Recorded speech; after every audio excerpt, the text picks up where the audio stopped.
ஏசப்பா உம்மை தேடி வந்தேனே, இங்கு எல்லாமே விட்டு விட்டு வந்தேனே. ஏசப்பா உம்மை தேடி வந்தேனே, இங்கு எல்லாமே விட்டு விட்டு வந்தேனே. எனக்கெல்லாமே நீர்தானே, என் வாழ்வெல்லாம் நீர்தானே. என் சொந்தம் பந்தம் யாவும் நீரே. ஏசப்பா உம்மை தேடி வந்தோமே, இங்கு எல்லாமே வந்தோம். ஏசப்பா உம்மை தேடி வந்தேனே, இங்கு எல்லாமே விட்டு விட்டு வந்தேனே. சொந்தம் என்று சொன்னவுடனே உம்மை தானே நினைக்கின்றேன். உம்மை அறிந்த நாளில் இருந்து உம்மையே அண்டே கிடக்கின்றேன். அன்பே என்றாலே மதன்பு ஒன்றுதானே, என்றும் மாறாத அன்பு ஐயா. அன்பு என்றாலே உமதன்பு ஒன்றுதானே, என்றும் மாறாத அன்பு ஐயா. உயிரே உயிரே, இங்கு நீரின்றி நான் இல்லையே. உம்மை அன்றி யாரை நம்பி நானும் தேடி போவது. ஏசப்பா உம்மை தேடி வந்தேனே, இங்கு எல்லாமே விட்டு விட்டு வந்தேனே. ஏசப்பா உம்மை தேடி வந்தேனே, இங்கு எல்லாமே விட்டு விட்டு வந்தேனே. என் மனதில் வேதனை எல்லாம் புரிந்து கொள்வார் யாருமில்லை. இதயம் நொறுங்கி கலங்கும் நேரம் அன்பு காட்டவோ யாருமில்லை. அன்பே நீர் மட்டும் என் வாழ்வில் இல்லை என்றார், என்றோ மண்ணாகி போயிருப்பேன். அன்பே நீர் மட்டும் என் வாழ்வில் இல்லை என்றார், என்றோ மண்ணாகி போயிருப்பேன். இயேசுவே இயேசுவே, என் மேல் கருசனை உள்ளவாரே. என்னை அறிந்த என் மனம் புரிந்த ஒரு ஜீவன் நீரே ஐயா.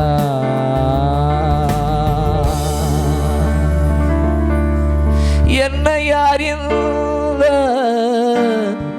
என் மனம் புரிந்த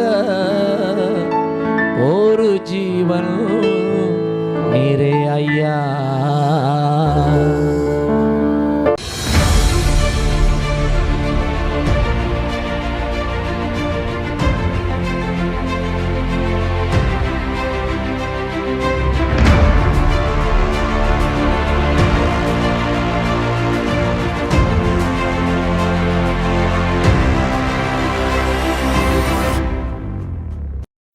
ரெண்டு நாளாகமம் புஸ்தகம் 1ஆம் அதிகாரம் 7வது வசனத்தை நாம் வாசிக்க கேட்போம்.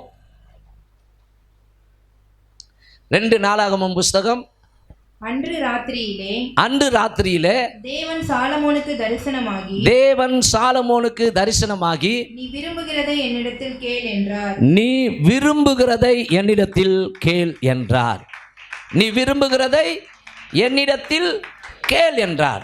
அன்பானவர்களே, இந்த மாதம் முழுவதுமாக இந்த வார்த்தையை மையமாக வைத்து நீ விரும்புகிறதை என்னிடத்தில் கேள் என்கிற தலைப்பில் நாம் தேவனுடைய சத்தியத்தை தியானம் பண்ணி கொண்டு இருக்கிறோம். கவனிங்க, விருப்பங்களையும் உண்டு பண்ணுகிறவர் அவர்தான். அந்த நாம் எதை விரும்புகிறோமோ அந்த விருப்பங்களை நிறைவேற்றுகிற ஆண்டவரும் அவர்தான். பைபிளில் படிக்கும் பொழுது இதை யாருக்கு ஆண்டவர் வாக்கு தத்தமாய் கொடுத்தார் என்றால், சாலமோன் என்கிற ஒரு ராஜா, அவன் வயது சிறியவனாய் இருக்கும் பொழுது, அன்பானவர்களே கவனிங்க, அவன் இஸ்ரவேலின் அரியணையிலே உட்காரும் பொழுது அவனுக்கு கவனிங்க, அந்த திரளான ஜனங்களை, லட்சக்கணக்கான ஜனங்களை ஆட்சி செய்வதற்கு போதுமான அந்த தைரியமும் இல்லை, போதுமான அந்த ஞானமும் இல்லை. ஏன்னா இவனை விட பெரிய திறமசாலியான ஆட்கள் எல்லாம் அந்த தேசத்தில் இருக்கிறார்கள். எப்போ இவனை கொலை செய்வார்கள் அல்லது எப்பொழுது ஆட்சியை கவிழ்த்து வேறொருவர் வந்து ஆட்சியில் உட்காருவாங்கன்னு தெரியாது. அப்படிப்பட்ட சூழ்நிலையில் ஒரு நாள் சாலமோன் சிறு வயதாக இருந்தாலும் தேவனுடைய கற்பனைகளை நேசிக்கிறான், தேவன் மீது அன்பு வைக்கிறான். தன்னுடைய தகப்பன் தாவீது சொன்ன அந்த உத்தமமான வழியில் நடக்கிறவனாக இருந்து ஒரு நாள் கிபியாவில் சாலமோன் 1000 சர்வாங்க தகன பலிகளை செலுத்தி அவன் உறங்கும் பொழுது சொப்பனம் ஒன்று அவனுக்கு உண்டாகிறது, தரிசனம் ஒன்று உண்டாகிறது.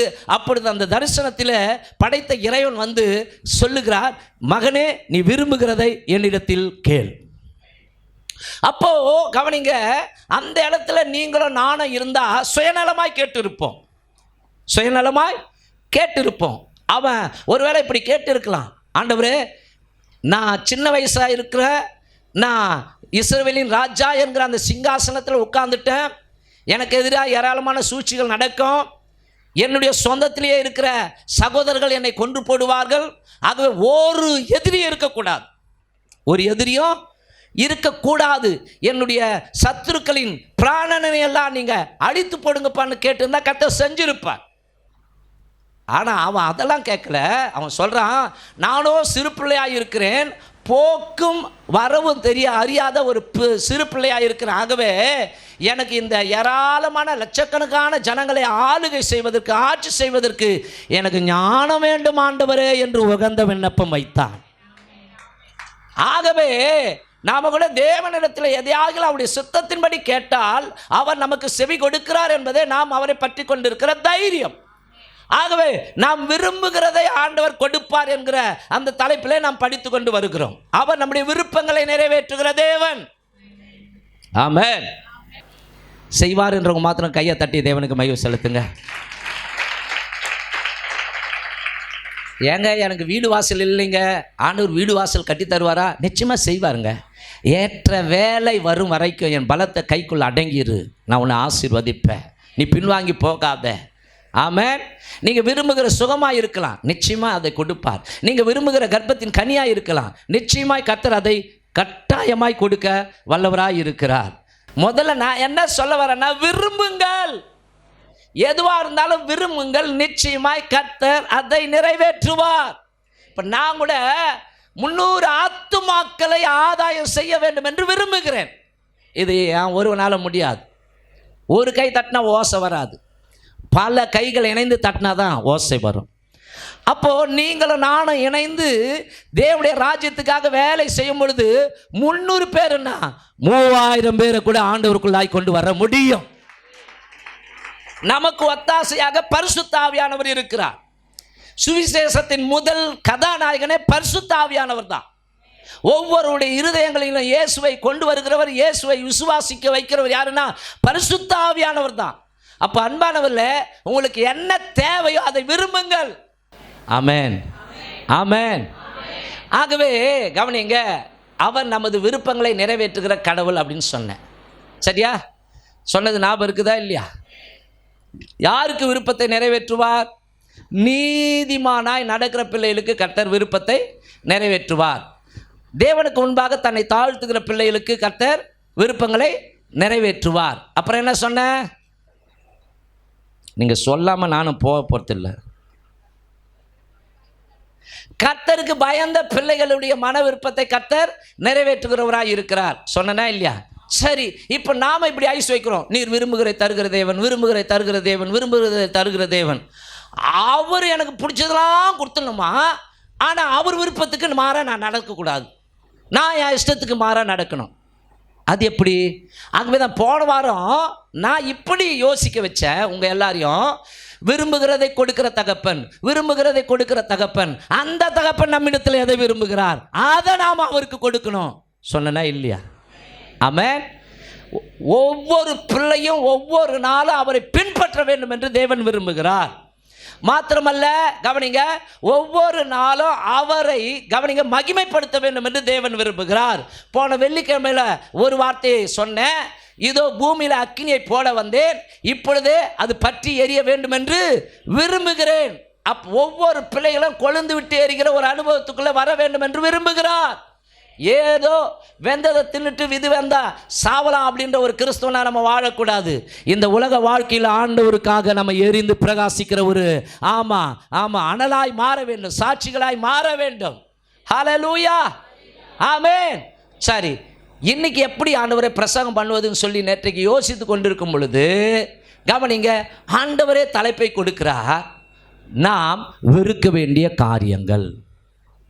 நாம் வெறுக்க வேண்டியவைகள் என்ன அப்படின்னு சொல்லி, விரும்புகிறதை கேள் அப்படின்னு சொல்ற ஆண்டவர் நீங்களும் நானும் கவனிங்க உலகத்தில் வாழ்ந்தாலும் வெறுக்க வேண்டிய காரியங்களே கற்றுக் கொடுக்கிறவராக இருக்கிறார். ஆமென். பேனாலாம் வச்சுட்டு அப்படியே ஒரு கைத்தட்டல் கொடுப்போம் ஆண்டவருக்கு. என்னது வெறுக்க வேண்டிய காரியங்களா? எதை வெறுக்க சொல்றீங்க? கவனிங்க, இந்த தாமரை எங்க வருதுங்க? தண்ணியில் தானே. ஆனால் அந்த சகதிக்குள்ளே அந்த தண்ணிக்குள்ளே இருக்கும். ஆனால் தண்ணியில் இருந்தாலும் தாமரையில் தண்ணி ஒட்டவே ஒட்டாது.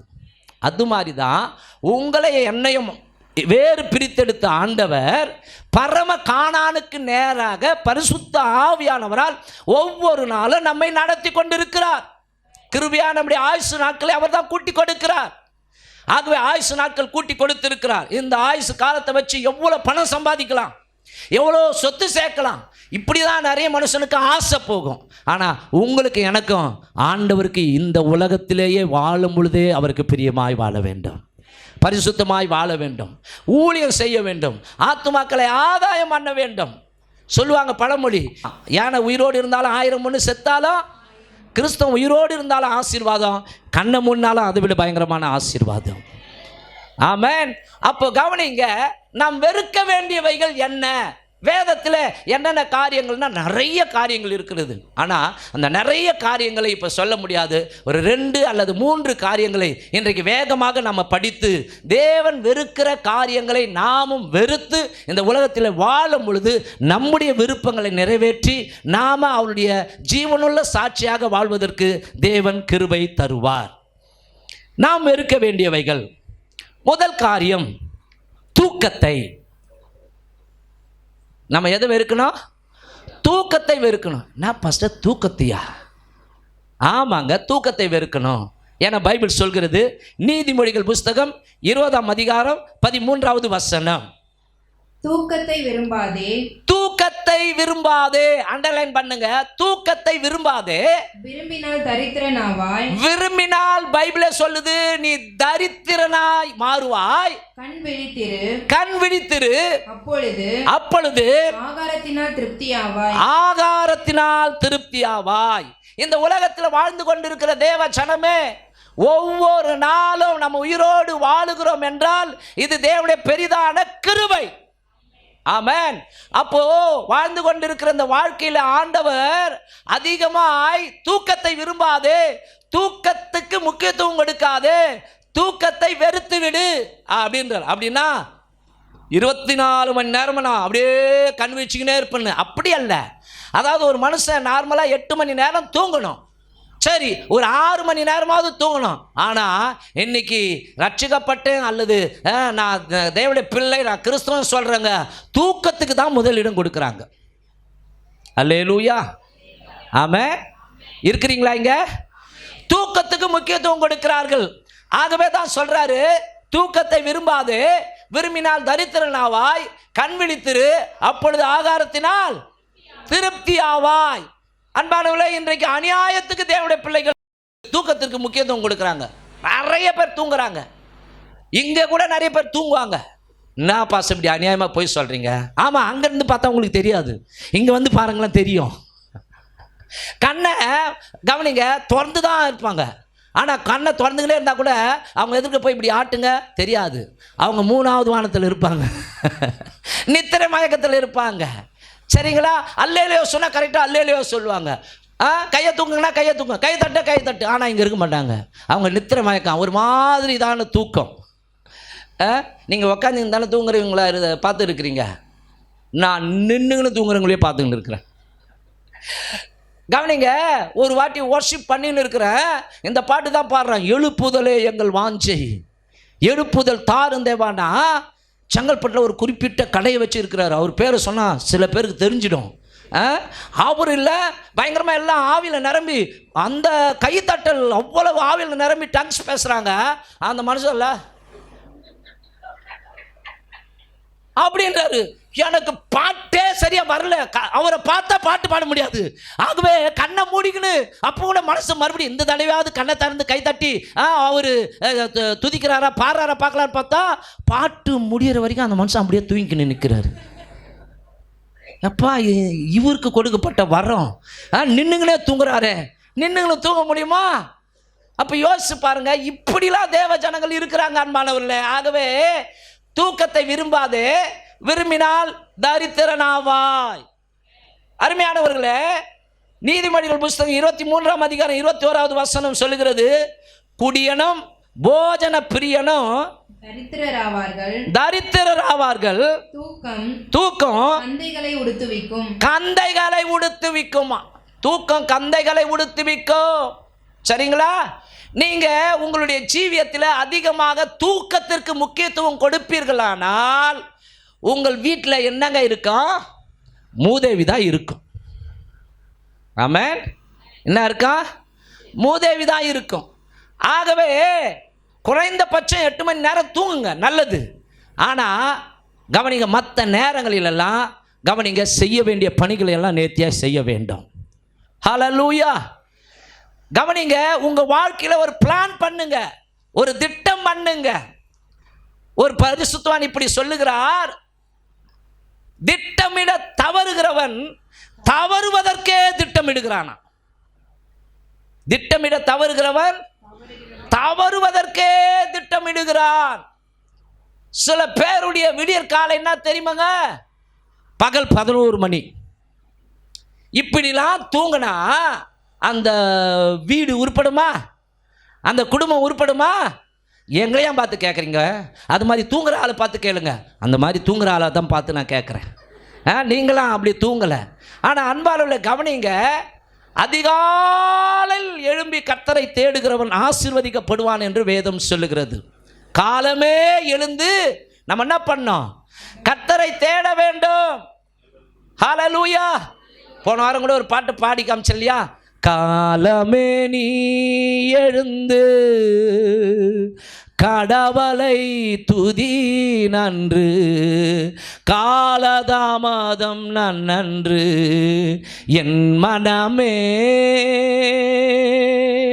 எத்தனை பேர் அதிகாலையில் இருந்து ஜாம் பண்ணுறீங்க? Was out. இதே வேலைக்கு போனோன்னா காலையிலே எழுந்துக்குவோம், டூருக்கு போனோன்னா உற்சாகமாக இருக்கும், தூக்கமே அந்த ராத்திரி வராது. எங்கன்னா போனோன்னு வச்சிங்களேன், இப்போ உதாரணத்துக்கு மூணாறு போனோம் இல்லையா, ஊட்டி போனோம் இல்லையா, காஷ்மீர் போனோம் இல்லையா, வேறு எங்கேயோ ஒரு இயற்கை காட்சிகளை பார்க்கக்கூடிய ஒரு டூர் பிரயாணம், நம்மளுக்கு தூக்கம் வரும். ஆனால் சர்ச்சில் வந்தால் நல்லா தூக்கம் வரும். ஒரு அம்மா, என்னம்மா நீ சர்ச்சில் வந்து தூங்கின்னு இருக்கிற? ஆட போ பாச, சர்ச்சில் வந்தால் தான் நிம்மதியாக தூக்கம் வருது அப்படின்றாங்க. அப்படியே பதில் சொன்னாங்க, சர்ச்சில் வந்தால் தான் நிம்மதியாக தூக்கம் வருது.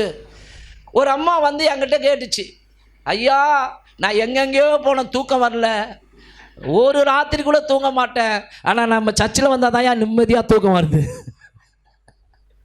அந்த அம்மா பேர் காமாட்சி. ஏன் சொல்கிறேன்னா, அவங்க இப்போ வரல, இன்னொரு இடத்துக்கு நானே தான் அனுப்பி வச்சிட்டேன். போமா, சரி அங்கேயே போ, தனியாக இருக்கிற நீ அங்கே பக்கத்துலேயே போயிடு அப்படின்னு சொல்லி. ஆனால் இங்கே வர்றதுக்கு தான் ரொம்ப ஆசை அவங்களுக்கு. அவங்க சொன்னாங்க அவங்க வாழ்க்கையில் அவ்வளோ பாதிப்பு, 7 வருஷமாக தூக்கம் வரலையா. ஆனால் இங்கே வந்த பிறகு தூக்கத்துக்காக நான் ஜெபம் பண்ண தூக்கம் வந்தது அவங்களுக்கு. அல்லேலூயா. ஆனால் அந்த தூக்கம் வேற. ஆனால் இங்கே அநியாயத்துக்கு தூங்குற மக்கள்லாம் இந்த காலகட்டங்களில் வாழ்ந்து கொண்டு இருக்கிறாங்க. ஆகவே கர்த்தர் சொல்லுகிற ஒரு காரியம், தூக்கத்தை வெறுத்து விடு. நீதிமொழிகள் புஸ்தகம் 6ஆம் அதிகாரம் 9வது வசனத்திலிருந்து வாசிக்க கேட்கலாமா?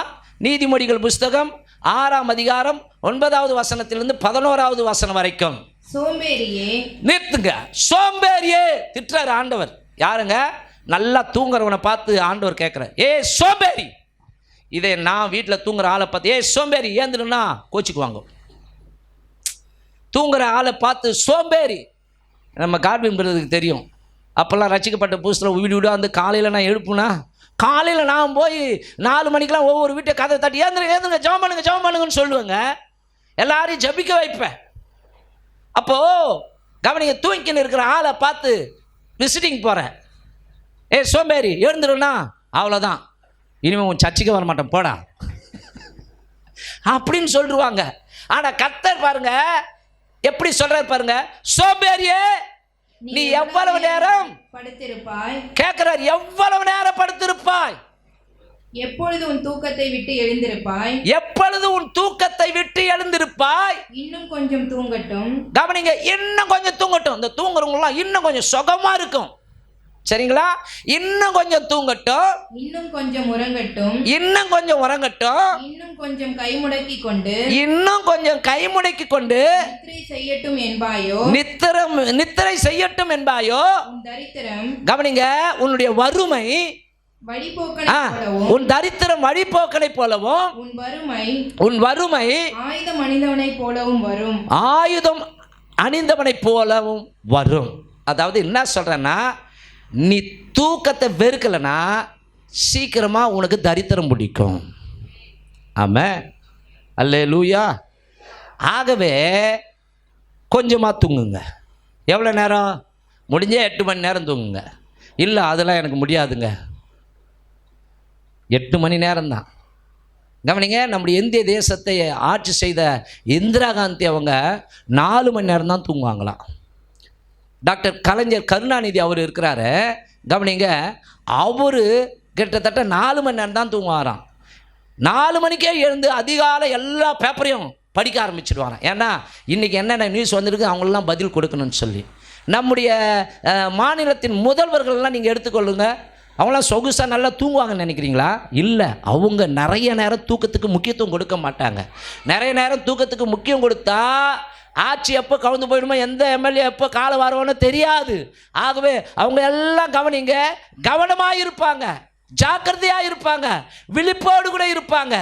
யோசிச்சு பாருங்க, ரட்சிக்கப்படாத மக்களே அப்படி இருக்கும் பொழுது ரட்சிக்கப்பட்ட தேவ ஜனங்களை உங்களை பார்த்து தான் கர்த்தர் சொல்லுகிறார், தூக்கத்தை விரும்பாதே, விரும்பினால் தரித்திரனாய் மாறுவாய்.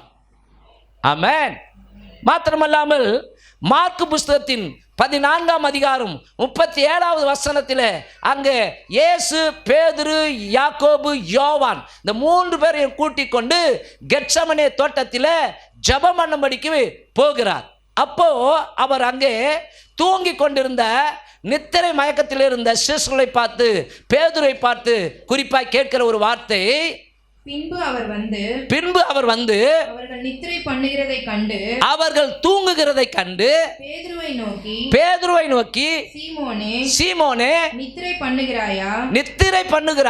1 மணி நேரம் நீ விழித்திருக்க கூடாதா? ஆமென். கேட்கிறாரு பாருங்க, 1 மணி நேரம் நீங்கள் விழித்திருக்க கூடாதா? ஆமென். எத்தனை பேர் ஒரு நாளைக்கு 1 மணி நேரமாவது ஆண்டவருக்கு கொடுக்குறீங்க? கை தூக்கி காட்டுங்க பார்க்கலாம்.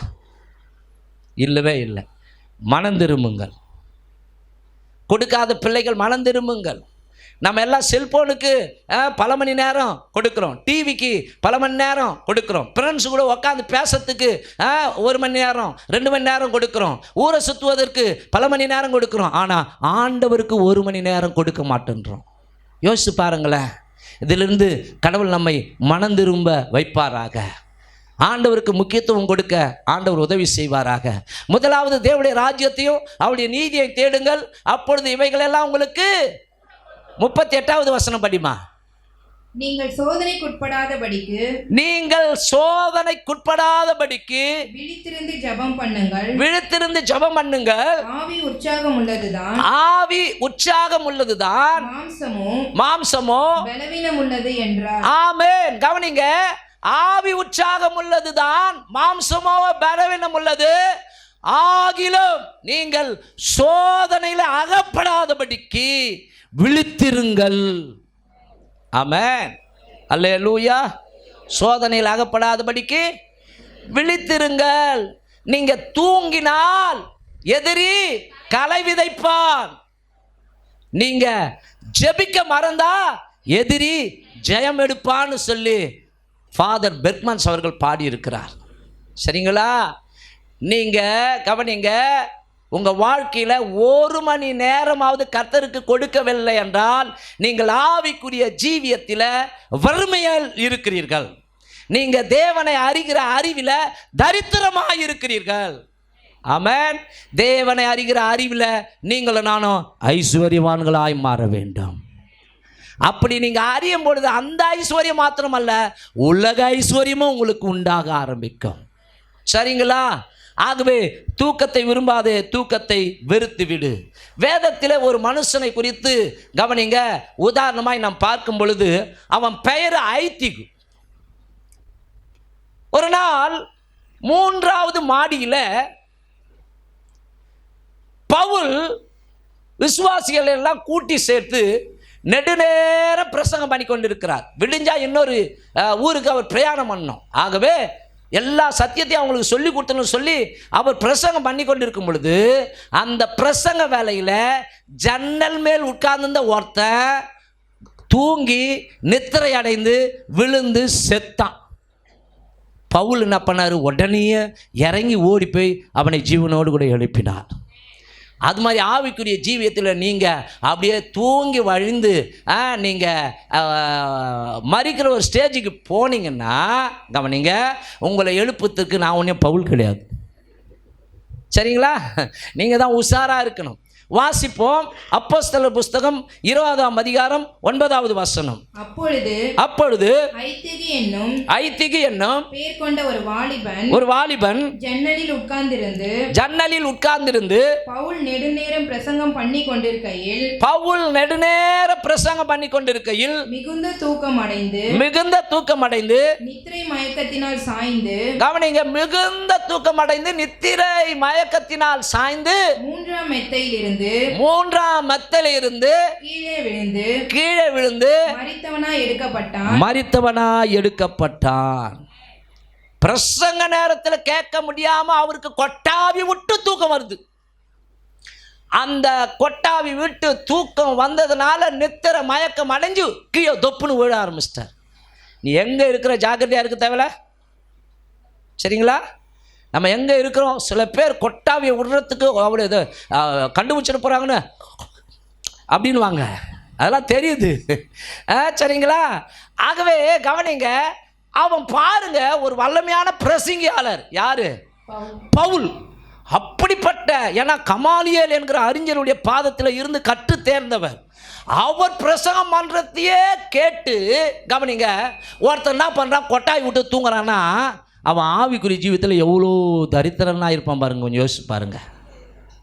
செத்து போன நிலைமையில் யாருங்க தூக்கம் வரும்?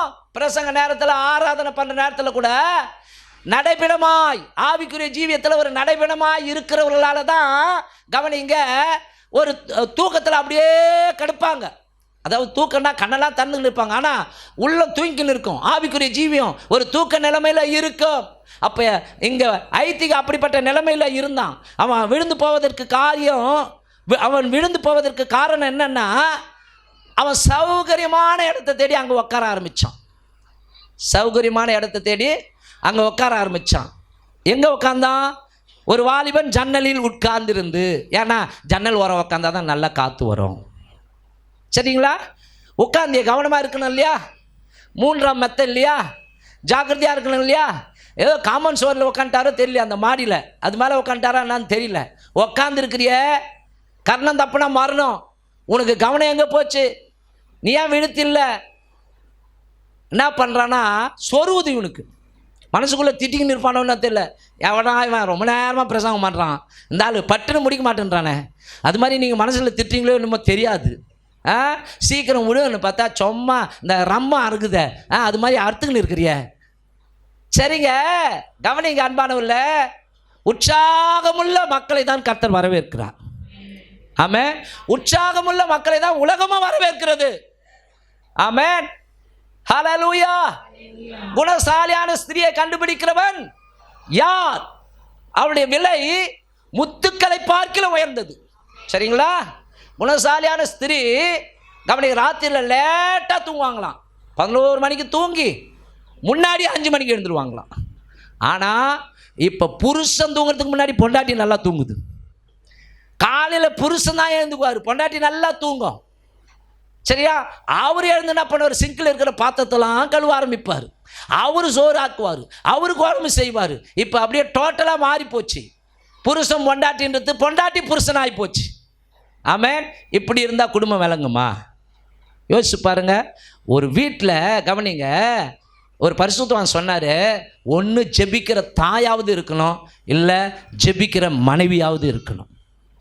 ஒரு வீட்டுக்குள்ள ஜெபிக்கிற தாயாவது இருக்கணுமா, இல்லையா ஜெபிக்கிற மனைவியாவது இருக்கணுமா? இது ரெண்டுமே இல்லை, எல்லாமே தூங்கு முஞ்சா இருக்குதுங்க. ஆமாம். இன்னும் கொஞ்சம் தூங்கட்டும், இன்னும் கொஞ்சம் உறங்கட்டும், இன்னும் கொஞ்சம் கைமுடிக்கு சொகுசா தூங்கட்டும் என்பாயோ, வந்துக்கினே இருக்குது தரித்திரம், வந்துக்கினே இருக்குது வறுமை, இருக்குத்தும் தொற்றிக்கிட்டு போயிடும். அப்புறம் எங்கிருந்து நான் விரும்புகிறதை ஆண்டவர் செய்வார்? எப்படி செய்வா? ஒருத்தர் இருக்கிறான எதிராளி, யாரை விழுங்கலாமோ என்று வகை தேடுகிறானே. யாருங்க? பிசாசு. உனக்கு வர வேண்டிய நியாயமான ஆசீர்வாதங்களை அவன் திருட காத்திருக்கிறான். அவனுக்கு ஒரு பெயர் திருடன். திருடன் திருடவும் கொல்லவும் அழிக்கவும் வருகிறான். நானும் அவைகளுக்கு ஜீவனை கொடுக்கவும் அந்த ஜீவன் பரிபூர்ணப்படவும் வந்தேன். ஹல்லேலூயா. இப்போ எனக்கு வயசு 52 வயசு. ஆனால் அந்த 23, 24, 25 வயசுலாம் கவனிங்க, அதிகாலை 3 மணிக்கே எழுந்து ஜெபிக்க ஆரம்பிப்போம். ஹல்லேலூயா. போட்டி போட்டுக்கொண்டு ஜெபம் பண்ண ஆரம்பிப்போம். இந்த ஒவ்வொரு நாளும் கவனிங்க, ஒவ்வொரு நாளும் கவனிங்க, 3 மணிக்கெல்லாம் எழுந்து ஜெபம் பண்ணி இருக்கிறோம். கர்த்தர் அறிவார். அந்த ஜபங்கள்லாம் தேவ கிருபையினால தாங்குது இப்போ. ஆமென். அந்த ஜபங்கள்லாம் தான் ஸ்தோத்திரம். கவனிங்க, இன்றைக்கு ஒரு ஊழியக்காரனாய் நிற்க வைத்திருக்கிறது. ஆமென். இன்றைக்கு நிறைய ஊழியக்காரர்கள் கவனிங்க தூக்கத்திற்கு முதலிடம் கொடுக்கிறவர்களாக இருக்கிறார்கள்.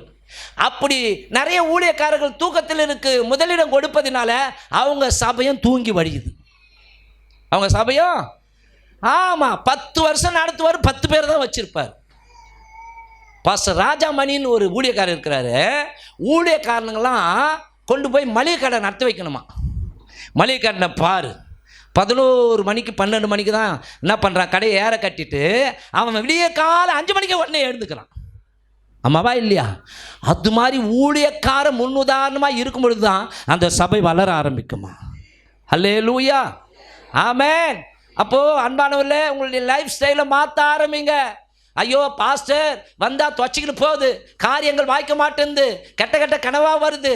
எங்கே தூக்கத்துக்கு முதலிடம் கொடுத்தா கெட்ட கெட்ட கனவாக தான் வரும். ராத்திரி நாங்கள் ஜெபம் பண்ணிட்டு போனோம், ஆண்டவரே நல்ல நித்திரை வருவதாக, சொப்பனங்கள் தரிசனங்களும் எங்களோடு கூட இடைப்படுவீராக. ஒரு சப்பனத்தை கண்டு நான் சந்தோஷப்பட்டேன். எழுந்துக்கும் போதே மனசு சந்தோஷமாக இருக்குது. ஹல்லேலூயா. ஆமென். அப்போது கவனிங்க, ராத்திரியில் படுக்கும் பொழுதும் ஜெபம் பண்ணிட்டு படுக்கும் பொழுது அது நல்ல தூக்கமாக இருக்கும். அந்த தூக்கத்தில் நீங்கள் அதிகாலை 5 மணிக்கு எழுந்திருக்கும் பொழுது கவனிங்க, ஸ்தோத்திரம், அந்த அதிகாலையில் ஜெபம் பண்ணி தொடங்கும் பொழுது அந்த நாள் முழுவதும் மனரம்யமாக இருக்கும். ஆமென். ஹல்லேலூயா. வீட்டில் சண்டை சச்சரவு வர்றதுக்கு காரணம் என்னன்னா ஜெபம் இல்லை. சில பேர் சாக்கு சொல்கிறாங்க, ஜெபம் பண்ணாதான் பாஸ்டர் சண்டையே வருது, ஜெபம் பண்ணாதான் சண்டையே வருதான். சில பேர் ஜெபம் பண்ணாதான் என்னமோ பேய் அமுக்கிற மாதிரி இருக்குது பாஸ்டர், அதனால ஜெபமே பண்ணுறது கிடையாது. இல்லைங்க, நாம் அதிகாலையில் எழுந்து தேவனை ஜெபிக்கிற பிள்ளைகளாய் மாற வேண்டும், தேவனை நோக்கி ஜெபிக்கிற பிள்ளைகளாய் மாற வேண்டும். அப்போ இவன் சௌகரியமான ஒரு இடத்த விரும்பி உட்கார ஆரம்பித்தான். யாருங்க? ஐத்திக்கு மாத்திரமல்ல, கர்த்தருடைய வார்த்தைகள் மேல் வாஞ்சை இல்லை. வாஞ்சை இருந்தா அதையே கவனமா கேட்டுக்கின்னு இருக்கும். ஆமாவா இல்லையா? ஒரு நல்ல மியூசிக்கை நம்ம ஆவலோடு கேட்குறோமா இல்லையா? நல்ல பாட்டை வாஞ்சோடு கேட்குறோமா இல்லையா? ஆமாவா? ஆமேன். விஜய் படம் வந்தால் வாஞ்சோடு பார்க்குறோமா இல்லையா? இல்லை. ஒரு புது படம் ரிலீஸ் ஆகுதுன்னா வாஞ்சியோடு பார்க்குறோமா இல்லையா? இல்லை. ரைட், நான் வாஞ்சியை சொல்கிறேன். சரி, ஒரு நகை வாங்கும் போகுது வாஞ்சியோடு கூட வாங்குறீங்களா இல்லையா? ஆமே. நகை வாங்க கூட வாஞ்சி இல்லையா? நகை வாங்க வாசே இல்லையா? நான் என்ன சொல்கிறேன்னா, என்னுடைய சமூகத்துக்கு வருகிற நீ வாஞ்சியோடு கூட வா, என் சமூகத்துக்கு வருவதற்கு ஆசைப்படு. அப்போ ஆண்டவர் சொல்வார், அவன் என்னிடத்தில் வாஞ்சியாக இருக்கிறபடினாலே நான் அவனை விடுவிப்பேன். அவன் நாமத்தை அறிந்திருக்கிறபடினால உயர்ந்த அடைக்கலத்தில் வைப்பேன். மானானது நீரோடைய வாஞ்சித்து கதறுவது போல என் ஆத்துமா உமக்காக வாஞ்சித்து கதறுகிறது. நம்ம தேவனுக்காக வாஞ்சியா இருக்கிறோமா? வாஞ்சியா இருக்கிறோமா? இருக்கிறோமா? இல்லை. ஃபேஸ்புக்கை நோண்டுறதுக்கு வாஞ்சியாக இருப்போம், வாட்ஸ்அப்பை நோண்டுறதுக்கு வாஞ்சியாக இருப்போம். நான் வெள்ளிக்கிழமை சொன்னேன், எத்தனை பேர் கணவன் மனைவிங்க ஃபோனை மாற்றிக்குவீங்க? அதுனா லாக் பண்ணுறீங்க, பாஸ்வேர்டு போடுறாங்க இல்லையா? இப்போ என்னுடைய ஃபோன் நம்பர் பாஸ்வேர்டு, என்னுடைய ஃபோன் நம்பர் லாக் பண்ணியிருக்கேன் இல்லையா? அந்த பாஸ்வேர்டு என் மனைவிக்கு தெரியும், என்னுடைய பொண்ணுக்கு தெரியும், என்னுடைய பையனுக்கு தெரியும். என் பொண்ணு போட்டு இருக்கிறது எனக்கு தெரியும், என் மனைவிக்கு தெரியும், என் பையனுக்கும் தெரியும். என் மனைவி போட்டு இருக்கிறதுக்கு எங்கள் எல்லாருக்கும் தெரியும். ஒரு குடும்பத்தில் 4 பேர் 5 பேர் இருக்கிறீங்க. இப்போ உதாரணத்துக்கு தகப்பனுடைய ஃபோன் நம்பர் எல்லாருக்கும் தெரியுமா? அதாவது ஃபோனை எல்லாருக்கும் தெரியுமா? தெரியுமா? இவங்க ஃபேஸ்புக்கு ஒரு லாக் போட்டிருப்பாங்க, யூடியூபுக்கு ஒரு லாக் போட்டிருப்பாங்க, அப்புறம் வாட்ஸ்அப்புக்கு என்ன பண்ணுவாங்க, அது ஒரு பாஸ்வேர்டு. ஏன்னா அப்படின்னா யாருமே பார்க்கக்கூடாதுன்னு பாஸ்வேர்டு போடுறேன்னா ஏதோ சம்திங் ராங், ஏதோ தப்பானதை என்ன பண்ணுறீங்க, நீங்கள் நோண்டுறீங்க, தப்பானதை ஏதோ பார்க்குறீங்க, தப்பானதை ஏதோ என்ன பண்ணுறீங்க, நீங்கள் சேமித்து வச்சிருக்கிறீங்க. ஆகவே தான் போனை கூட கொடுக்க மாட்டேன்றீங்க. எத்தனை பேர்? என்னம்மா நான் சொல்கிறது புரியுதுங்களா? எத்தனை பேர்? இப்போ பாருங்கள், கணவன் மனைவி இருக்கிறீங்கன்னா ஒரு வாரத்துக்கு ஃபோனை மாற்றிக்கிங்க பார்க்கலாம். இன்றைக்கி யாராவது மாற்றிக்கிங்களா? அப்படியே உன் ஃபோனை தைரியம் இருந்தால் உன் புருஷன்கிட்ட கொடுத்துடு. ஃபேஸ்புக்கில் அந்த பாஸ்வேர்டு இருக்கக்கூடாது, வாட்ஸ்அப்பில் அந்த பாஸ்வேர்டு இருக்கக்கூடாது, யூடியூப்பில் பாஸ்வேர்டு இருக்கக்கூடாது. ஃப்ரீயாக வீட்டுக்காரர்கிட்ட கொடுத்துடு. என்ன பாஸ்டர் இப்படி குடும்பத்தில் பிரிவினை உண்டாக்க பார்க்குறீங்களா? உண்மையுள்ள மனுஷன் பரிபூர்ண ஆசீர்வாதங்களை பெறுவா. புருஷன் அதே மாதிரி கொடுத்துடு. எத்தனை பேருக்கு அந்த தைரியம் இருக்கிறது? எனக்கு தைரியம் இருக்குது. என் மனைவிக்கிட்ட அவங்களுக்கு தான் ஒன்றும் தெரியாது, அவங்க ஃபோன் மாணவரே கெடுக்கும், அவங்க ஒன்றுமே தெரியாது. கவனிங்க, நான் என்ன சொல்கிறேன்னா, அதை என்ன அவ்வளோ ரகசியமாக பாதுகாத்து அப்படியே பத்திரமா வச்சுருக்கிறோம். யோசிச்சு பாருங்கள். அப்போ உள்ளே ஏதோ தப்பாக இருக்குதுன்னு அர்த்தம், ராங் சைடில் போய்க்குன்னு இருக்கிறேன்னு அர்த்தம். ஹல்லேலூயா, ஆமென்.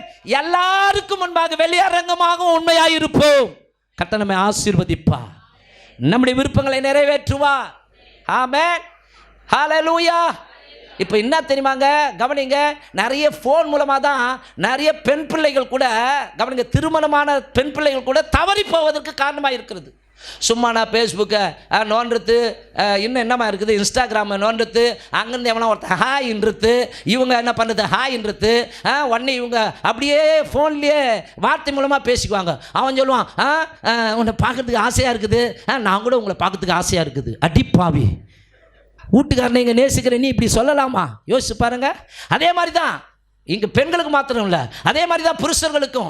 அதே மாதிரி ஃபேஸ்புக்கோ அல்லது இன்ஸ்டாகிராமோ, அங்கே யாராவது ஒரு பொண்ணோடு கூட ஹாய்னா அங்கேருந்து ஹாய் வரும், சரிங்களா? அங்கேருந்து வார்த்தைகள் வரும். உடனே இந்த இருதயம் கொஞ்சம் கொஞ்சமாக கரைஞ்சி போகுது. இந்த இடத்துல யார் இருந்தாங்க? ஆண்டவரும் மனைவியும் இருந்தாங்க. கொஞ்சம் கொஞ்சமாக என்ன ஆகுது, அங்கே ஹாய்னு வந்தோடைய வார்த்தைகள், அவங்க எப்படி இருப்பாங்களோ, அவங்க முகம் எப்படி இருக்குமோ, கற்பனை கோட்டை. உடனே இவங்க என்ன பண்ணுவாங்க, ஐ லவ் யூன்னு வார்த்தையை அனுப்புவாங்க. இப்படி தானமா நடக்குது. எங்களையாம்பா விரல் நீட்டி பார்த்து பேசுகிறேன், இல்லை பொதுவாக சொல்கிறேன். இன்றைக்கி பாருங்கள், செல்ஃபோன் வந்ததுலேருந்து உலகமே கெட்டுப்போச்சு. ஆமென். ஆகவே அன்பானவர்களே, கவனிங்க, கரண்ட்டில் போய் டைரெக்டாக கை வைக்க முடியுமா? ஆனால் அந்த கரண்ட்டு அது மூலமாக நல்லதை நம்ம அனுபவிக்கிறோம். வெளிச்சம், ஏசி, ஃபேன் காற்று இதெல்லாம் அனுபவிக்கிறோம் இல்லையா? எதுவும் நம்ம பயன்படுத்தும் விதத்தில் தான் இருக்கிறது.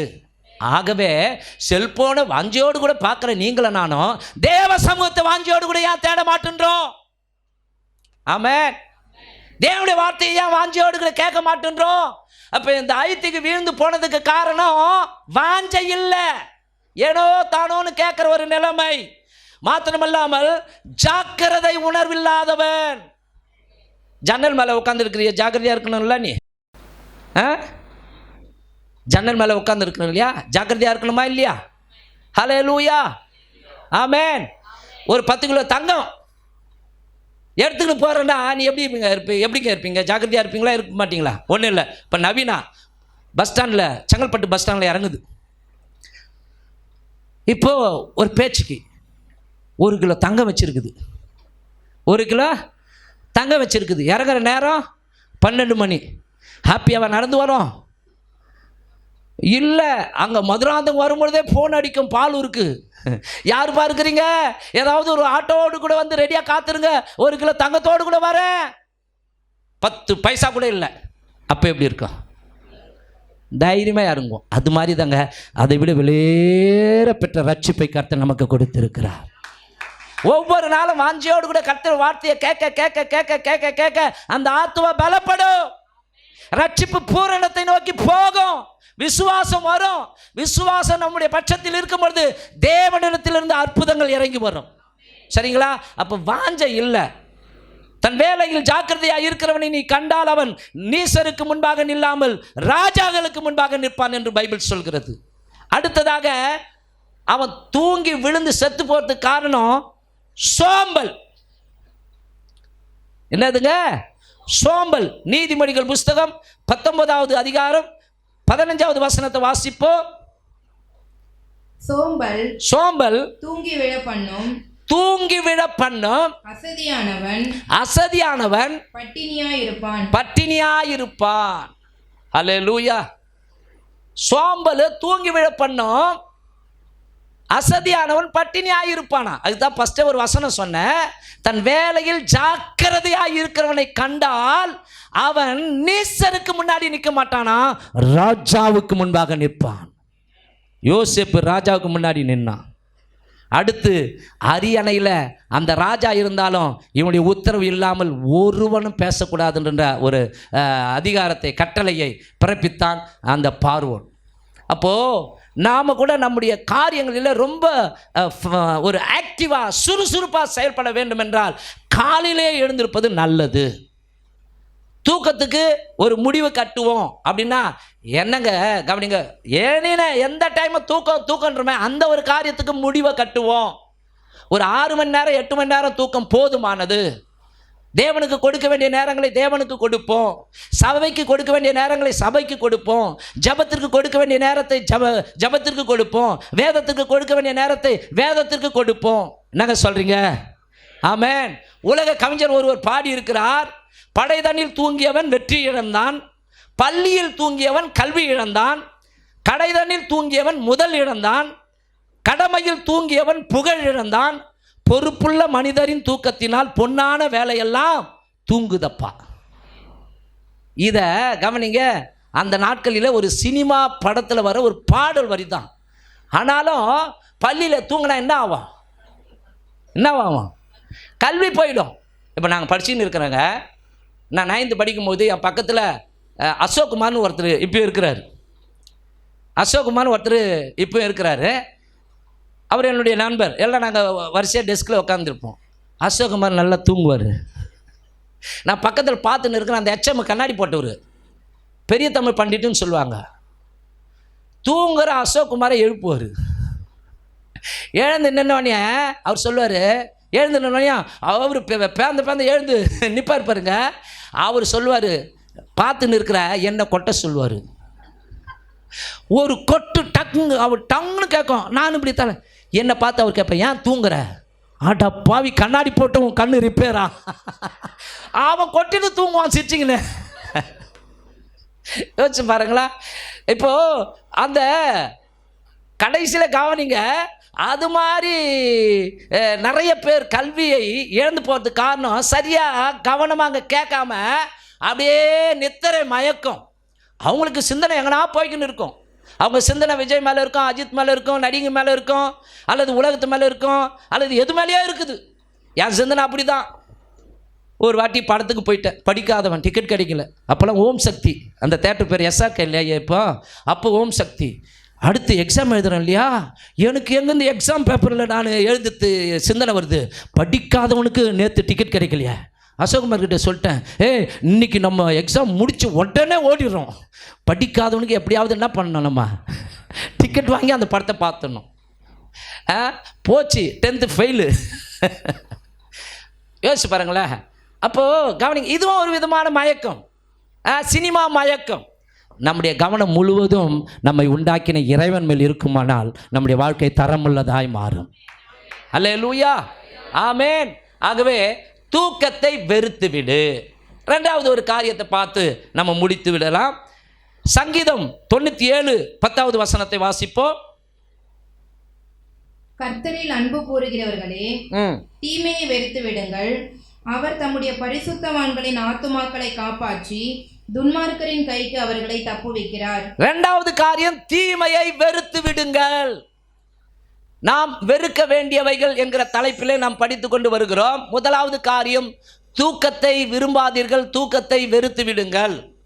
அப்படின்னா மொத்தமாக தூக்கத்தை வெறுக்க சொல்ல, நான் குறைந்தபட்சம் ஒரு நாளைக்கு 8 மணி நேரம் தூங்குங்க, போதுமானதாக இருக்கிறது. அடுத்தது வசனம் சொல்கிறது, தீமையை வெறுத்து விடுங்கள். ஹல்லேலூயா. இன்றைக்கு கவனிங்க, ஜனங்க தீமை செய்கிறவர்களாய் மாறி இருக்கிறார்கள், தீமையை பாலாய் அருகுகிறார்கள். இந்த தீமை, பாவம், அக்கிரமம், அநியாயம் இதெல்லாம் ஒரே குரூப்பை சந்துத்தான். ஆண்டவர் இங்கே சொல்லுகிறார், கர்த்தரில் அன்பு கூறுகிறவர்களே, தீமையை வெறுத்து விடுங்கள்.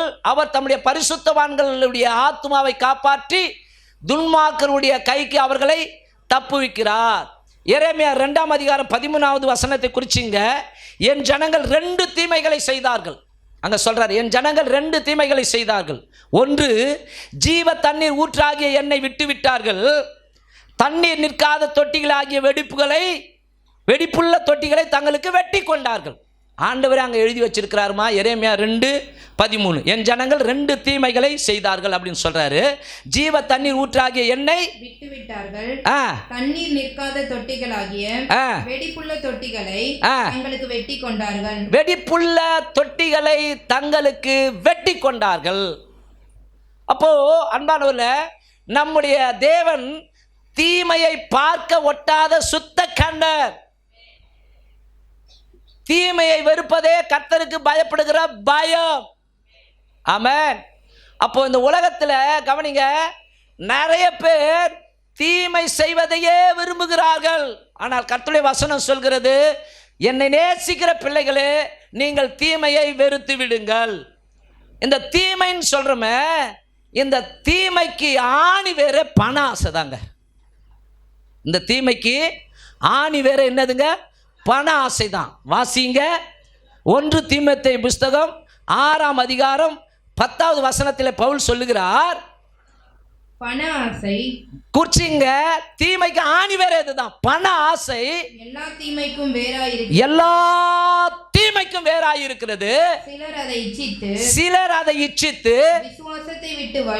விசுவாசத்தை விட்டு வழுவி அநேக வேதனைகளாலே, கவனிக்கணும், அநேக வேதனைகளாலே தங்களை உருவ குத்தி கொண்டிருக்கிறார்கள். அப்போ கவனிங்க, தீமையை வெறுத்து விடுங்கள் அப்படின்னு சொல்றாருன்னா, நீங்க பண ஆசை இல்லாதவர்களா இருங்கள். பணமோ எல்லாவற்றிற்கும் உதவும். போன வாரம் நான் சொன்னேன் இல்லைங்களா அன்பானவர்கள, பணத்தை நீங்க தான் ஆளணும், பணம் உங்களை ஆள விடக்கூடாது. பணத்தை நீங்க தான் அடிமைப்படுத்தணும், பணம் உங்களை அடிமைப்படுத்த விட்டு விடக்கூடாது. எத்தனை பேர் இந்த கருத்துக்கு ஆமோதிச்சு ஆமேன்னு சொல்றீங்க? ஆமாம். என் பாக்கெட்டில் 500 ரூபாய் இருக்குதுன்னா, ஐயோ என் பணம் இல்லைங்க, அது நிரந்தரம் கிடையாது, நாளைக்கு இன்னொருத்தன் பாக்கெட்டுக்கு போயிடும். ஆகவே பணத்துக்கு நாம் அடிமையாகி போயிடக்கூடாது. சரிங்களா? பணம் நல்லது தாங்க. பணம் இருந்தால் இன்னும் நல்லா ஊழியம் செய்யலாம். ஸ்தோத்திரம். அதுக்காக பாஸ்டர் பணத்தை நீங்கள் வெறுத்துடுவீங்களா? இல்லை, பணம் கவனிங்க, ஓகே. ஆனால் பண ஆசை, பணமே கதி சொல்லுங்களே. பணம் பணம் பணம். ஒருத்தன் ஒரு பாட்டு பாடி இருக்கிறான், பணம் மணி துட்டு. காசு பணம் மணி துட்டு. அதனால இப்படி பாடிக்கிறானே, காசு பணம் துட்டு மணி, காசு பணம் மணி துட்டுன்னு. ஆமாம், இன்னைக்கு பணமே கதி. பணம் பாதாள வரைக்கும் பாயும். உண்மைதான். பணம் பணம் பணம் நீ ஓடிக்கினே இரு, பாதாளத்துக்கு உன்னை கொண்டு போயிடும். பணம் 10 செய்யும், 11வது காரியத்தையும் செய்யும், உன்னை பாதாளத்துக்கு கொண்டு போயிடும். சரிங்களா? ஆகவே போதும் என்கிற மனதுடன் கூடிய தேவ பக்தியே மிகுந்த ஆதாயம். ஆகவே அன்பான தேவஜனமே, பண ஆசை எல்லா தீமைக்கும் வேறாயிருக்கிறது. ஒரு முனிவர் நடந்து போறார், அவர் பின்னாடி சிஷ்யன் போறான். பக்கத்தில் ஒரு வயல்வெளியில் ஒரு மூட்டை பணம் இருக்குது. இப்போ சீசனுக்கு அடிச்சுக்குது, குருவே பண மூட்டை இருக்குது. டேய், அதை பார்க்காத, திரும்பி வா, என்னையே பார். குருவே குருவே குருவே, அது வீணா போயிடும். நான் சொல்கிறத கேள், என் பின்னாடியே வா. அது மேலே உன் கண்ணு போகக்கூடாது, உன் மனமும் போகக்கூடாது, என் பின்னாடி வா. அவன் வெறுப்ப பின்னாடி போகிறான். சே, எதுக்குடா துறவி பின்னாடி வந்தோம்? இந்த துறவி அந்த பணத்தை பார்க்காத, அந்த பணத்தை வெறுத்துடு, என் பின்னாடி வான்றார. சரி, போயிட்டாங்க. அடுத்தது ஒரு 3 திருடனுங்க வந்தானுங்க. பணக்கட்டை பார்த்துட்டானுங்க, பணமுட்டியை பார்த்துட்டானுங்க. ஆஹா, பணம் வாரி அணைத்து கொண்டார்கள். எடுத்தா கட்டுக்கட்டா எல்லாம் புது தாளுங்க. சோத்திரம். இப்போ இதை 3 பங்காக பிரிக்கிறாங்க. ஆனால் இப்போ பசி உயிர் போகிற நிலைமைக்கு அவங்களுக்கு பசி வந்துடுச்சு. இப்போ 3 பேரில் யாராவது ஒருத்தர் பட்டணத்துக்கு போய் என்ன பண்ணோம்? சாப்பாடு வாங்கிடணும். ஆகவே ஒருத்தனை சொன்னாங்க, ஏப்பா நீ போய் சாப்பாடு வாங்கப்பா, உன் பங்கை நாங்கள் ஏமாற்ற மாட்டோம், நாங்கள் இங்கேயே இருக்கிறோம், எப்பா சாப்பாடு இல்லைன்னா நம்ம செத்து போயிடுவோம் அப்படின்னோடனே, ஓகே நான் போகிறேன் அப்படின்ட்டு அவன் போகிறான். போனவொடனே இவனுங்க நல்ல மாதிரி தான் இருந்தானுங்க. திடீர்னுட்டே இந்த பணம் மூட்டை இவ்வளோ இருக்குது, இது ஏன் நம்ம 3 பங்காக பிரிக்கணும், 2 பங்காக பிரிச்சுக்கலாம்னா, வந்த உடனே சாப்பாடை வாங்கி அவனுக்கு என்ன பண்ணிடலாம், காலி பண்ணிடலாம். காலி பண்ணிவிட்டு இதை 2 பங்காக பிரிச்சுக்கலாம் அப்படின்னு சொல்லிவிட்டு அவங்க பிளான் பண்ணி கொண்டு இருக்கும் பொழுது வந்தான். 2 பொட்டலத்தை கொடுத்தான். வாங்கினோடனே அவனை அடிச்சு கொண்டுட்டாங்க, செத்து போயிட்டாங்க. இவங்க 2 பேரும், ஆஹா இந்த பண மூட்டை 2 பங்கா நமக்கு அப்படின்னு சொல்லிட்டு இவங்க சாப்பிட்டானுங்க. கொஞ்ச நேரத்திலேயே வாயில் ரத்தம் கக்கி செத்தாங்க. இவன் போனால் பார்த்தீங்களா, இவனுக்குள்ள ஒரு திட்டு புத்தி வந்துச்சு, ஒரு பேராசை வந்துச்சு. ஆமாம், 3 பங்கு எதுக்கு? இப்போ சாப்பாடு வாங்கிட்டு சொல்லியிருக்கிறாங்க இல்லையா, அந்த சாப்பாட்டில் விஷத்தை வச்சிடலாம். 2 பேரும் செத்துட்டா அந்த பங்கு 3 பங்கு ஒரே பங்காக எனக்கு கிடைக்குன்னு சொல்லி பேராசை பெருநஷ்டம், பேராசை பெருநஷ்டம். ஹல்லேலூயா. அப்போது பண ஆசை தாங்க எல்லா தீமைக்கும் வேறாக இருக்கிறது. இன்றைக்கி நம்ம வேதனை வழியாக கடந்து வரோமே, கொஞ்சம் யோசிச்சு பாருங்கள். அதுக்கு ஆணி வேறு எங்கே போய் பாருங்களேன், கொஞ்சம் நல்லா திங்க் பண்ணுங்களேன். ஏன் இது வந்துச்சு, ஏன் அந்த பிரச்சனை, ஏன் அந்த போராட்டம்? பேக்ரவுண்டில் பண ஆசை, பணம் தான் மெயினாக இருக்கும். ஆகவே அன்பான தேவ மக்களே கவனிங்க, ஒரு அப்போஸ்தலனாய் மாற வேண்டிய யூதாஸ் காரியோத் பண ஆசையினால் இயேசுவை காட்டி கொடுத்தான். அந்த மேன்மையான பாக்கியத்தை இழந்தான். பண ஆசையினாலே சாமுவேலின் பிள்ளைகள் நியாயத்தை புரட்டி தீமை செய்தார்கள். பண ஆசையினாலே தேவனுக்கு கொடுக்க வேண்டிய அந்த காணிக்கையை வஞ்சித்து அவர்கள் அனனியாவும் சப்பிராலும் பொய் சொன்னதினாலே தேவ சமூகத்தில் விழுந்து செத்தார்கள். அப்போ பண ஆசை உள்ளவருடைய வீட்டிலும் உள்ளத்திலும் சமாதானமே இருக்காது. ஆமென். பண ஆசை உங்களை தேவனுடைய ராஜ்யத்திற்குள்ளே சேர விடாது. பண ஆசை உங்களை தேவனுக்கு பிரியமாக வாழவே விடாதுங்க. ஆமென். இருக்கிற பணத்தை இன்னும் பெருக்கம் பண்ணலாம், இன்னும் பெருக செய்யறதுக்கு என்ன பண்ணலாம்? 10 வீடு கட்டி வாடகை விடலாமா? இப்படி தான் புத்தி போகும். போதுங்கிற மனசு வரவே வராது. வருமா? வரவே வராது. ஆமென், ஆமென். 1 கோடி உங்கள் கையில் கொடுத்துட்டா போதும், அப்போ தான் உண்மையான தன்மை வரும் வெளியே. உண்மை நிலைமை அப்போ தான் தெரியும். 1 கோடி நம்மளுக்கு வந்துச்சுன்னா அப்போ நான் யாருன்னு தெரிஞ்சிடும். அப்போது பணம் என்ன அசைக்கக்கூடாது. ஆமென், ஹல்லேலூயா. ஸ்மித் விக்கிள்ஸ்வர்த் அப்படின்ற தேவ மனசு சொல்கிறாரு, நான் காண்கிறதினால் அசைக்கப்படுவதில்லை, நான் உணர்வதினாலும் அசைக்கப்படுவதில்லை, நான் வேத வசனத்தினால் அசைக்கப்படுகிறேன்.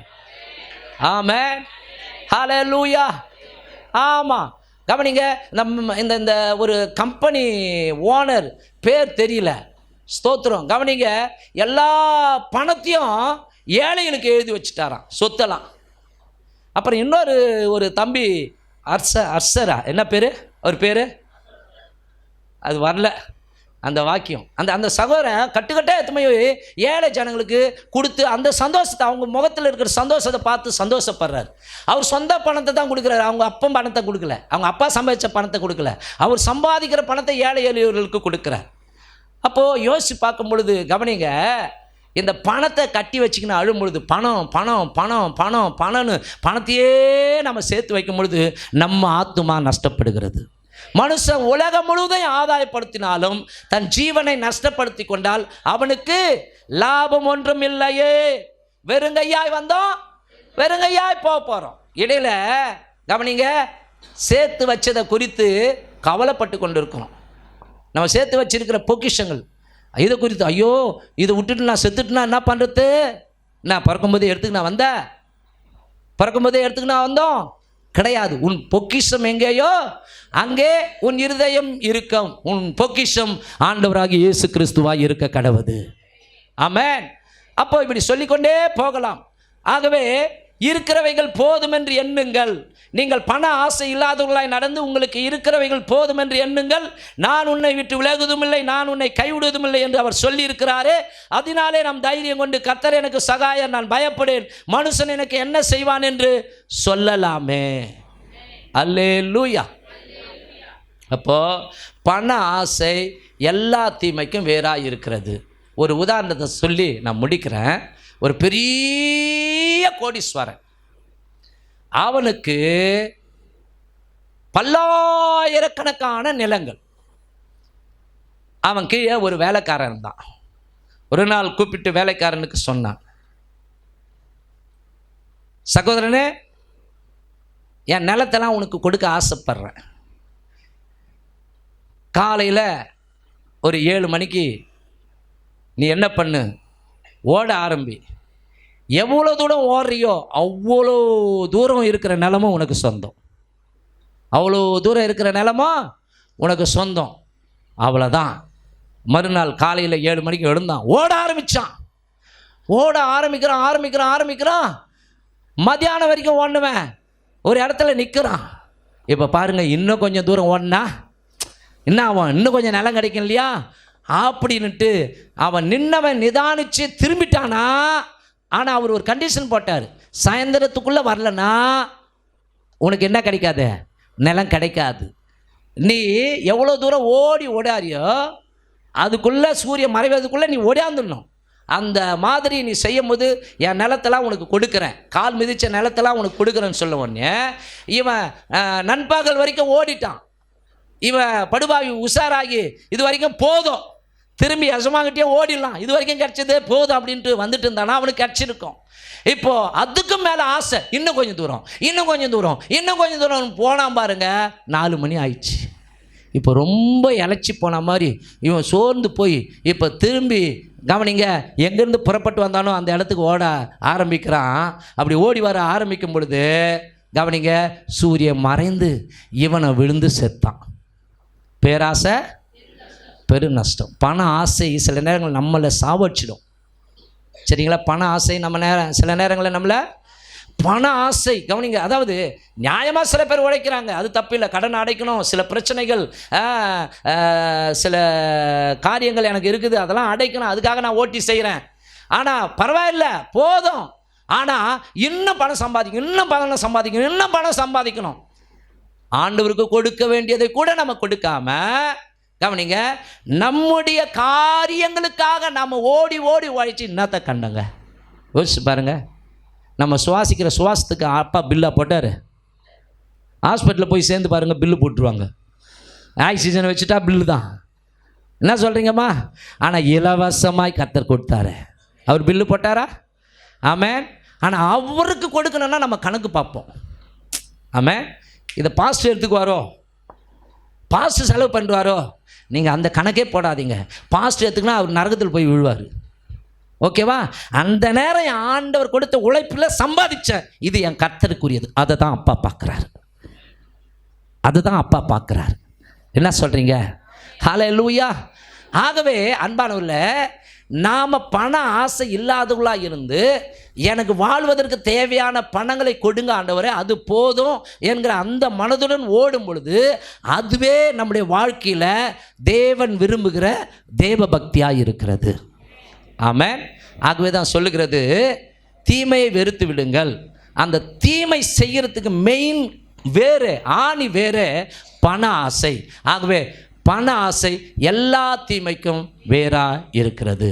இன்றைக்கி 2 காரியங்கள் தான் சொல்ல முடிஞ்சது. அன்பானவர்களே கவனிங்க. முதல் காரியம், தூக்கத்தை வெறுத்து விடு. தூக்கத்தை விரும்பாதே, விரும்பினால் தரித்திரனாய் மாறிவிடுவாய். 2வது காரியம் கவனிங்க, தீமையை வெறுத்து விடுங்கள். தீமையின் ஆணிவேர், அதனுடைய அடிவேர் எதுன்னா பண ஆசை. ஆகவே பண ஆசையை வெறுத்து விட்டு போதும் என்கிற மனதுடனே கூட ஆவிக்குரிய ஜீவியத்திலே நீங்கள் ஓட ஆரம்பிங்கள். கர்த்தர் உங்களுக்கு ஆசீர்வாதமாக இருப்பார். கர்த்தரே உங்களுக்கு போதுமானவராக இருப்பார். எத்தனை பேர் ஆமென் சொல்கிறீங்க? நம்ம எல்லாரும் எழுந்து நிற்கலாமா?